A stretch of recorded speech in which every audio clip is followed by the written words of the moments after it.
Hey guys, Professor Quinn here. I have a little bit of a cold, so I apologize for the stuffy noises. I just wanted to give you some information about how to count words in your document.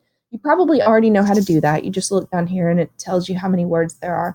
But occasionally you have more information in your document than just your essay, such as for this document, we have a works cited page.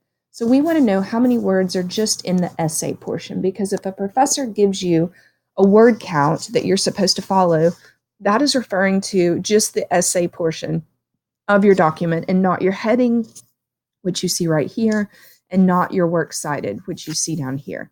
So in order to find that out, we are going to highlight our actual essay, not counting the title, not counting the heading, not counting the works cited page. And that gives us 567 words. We can see that down here.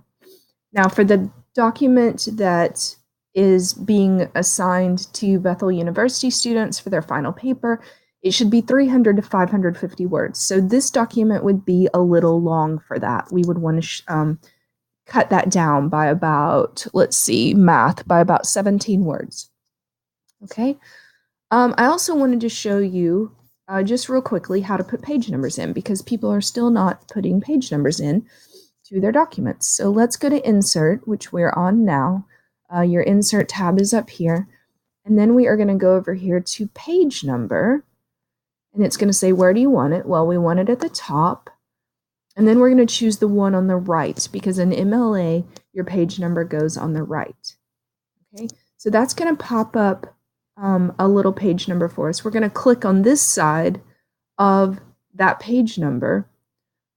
Or we can use the back key, not the backspace key, but go down to your little arrows and use your left arrow key, and that'll move the cursor. That's the little blinky thing.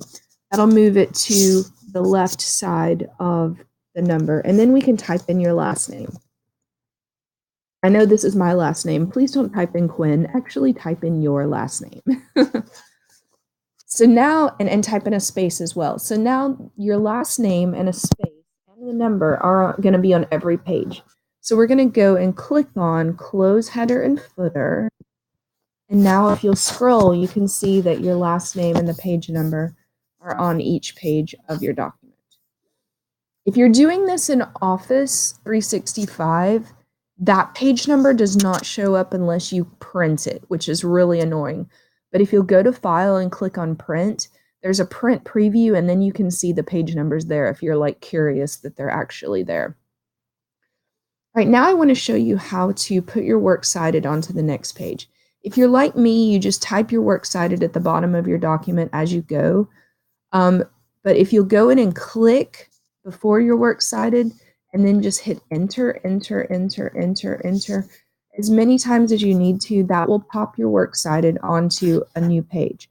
And your works cited should begin on a new page. So make sure you do that for your final document. Works cited isn't in italics or bold. It's just regular font, works cited. The W and the C are capitalized and it's centered. And then as you can see, there's exactly one space between every line of text throughout your works cited page. The last thing I want to talk to you about in this video is I want you to notice that the sources on your works cited page are alphabetized, which is why Egan comes before Gladwell. Okay, now let me mention to you that sometimes you don't have an author.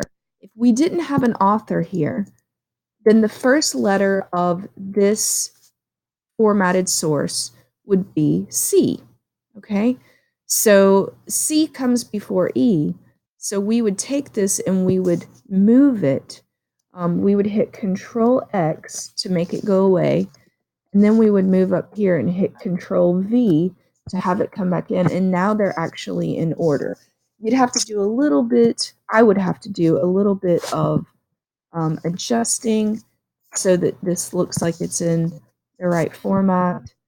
Because as you know, from looking at the OWL Purdue website, your works cited page is supposed to have what's called a hanging indent. That means that the first line is on the left margin, but all the other lines of the source are indented. So see, that first line is on the left and all your other lines are indented. Okay. If you need help doing that, let me just show you real quick. If you were to type this in,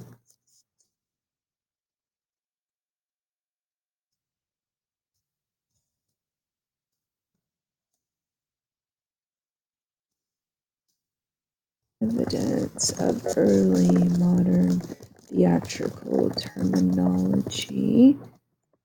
If you were to do that, it's going to pop that onto the next line. If you hit indent over here, sometimes nothing happens, okay? If you will hit enter before hitting indent, then that may help you out. That may help you to move that line over. That's a problem that students have a lot. So if you ever have a line of text and it just won't indent when you hit tab, hit enter before hitting tab, and that will help you to indent that line. You'll see what I mean if you have that problem. So this is what your paper really should look like. You should have your heading. You should have a nice title, and Macbeth should actually be italicized here. And you should have 5 paragraphs. Your works cited should go on the next page, and your sources should be alphabetized by the first letter of that source. Okay. If you have any questions, please don't hesitate to email me. I'm hoping this helped you out just a little bit with word counts and how everything should look for your paper. A lot of what MLA formatting is just following a format, just making sure it looks the way it should look on Al Purdue's website. Make sure you follow those examples, because when you write papers in college, they all have to follow this format. All right, shoot me an email if you need help, and I hope you have a great day.